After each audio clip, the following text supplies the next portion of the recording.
আল্লাহর কসম লাগে কথাগুলো শুনে যান। যুবকরা গোল্ডেন এ প্লাস এর নেশায় পাগল, পাইতে হবে। আমি আমার জীবনে দেখা কিছু কথা বলি। আমি বাংলাদেশের বড় বড় পোস্টে এমন কিছু মানুষের সাথে আমার পরিচয় হয়েছে, কিংবা এমন অনেক সফল ব্যবসায়ীকে দেখেছি যারা পরীক্ষার মধ্যে এসএসসি তে কেউ বি পাইছে, কেউ এ মাইনাস পাইছে। আজকে বড় বড় গোল্ডেন এ প্লাস ওয়ালারা তার অফিসে চাকরি করে।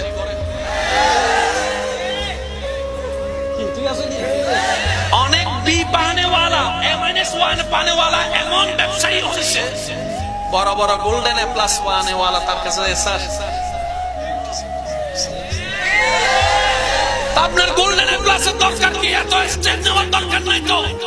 গোল্ডেন এ প্লাস যদি পেতে মন চাই, বান্দা হিসেবে গোল্ডেন এ প্লাস অর্জন করেন, উম্মত হিসেবে গোল্ডেন এ প্লাস অর্জন করেন, সর্বাধিক আপনি গোল্ডেন এ প্লাস পেয়ে যাবেন। আর একটু জোরে বলেন না সুবহানাল্লাহ। গোল্ডেন এ প্লাস হওয়ার জন্য আমাদের নামাজের দরকার আছে না নাই?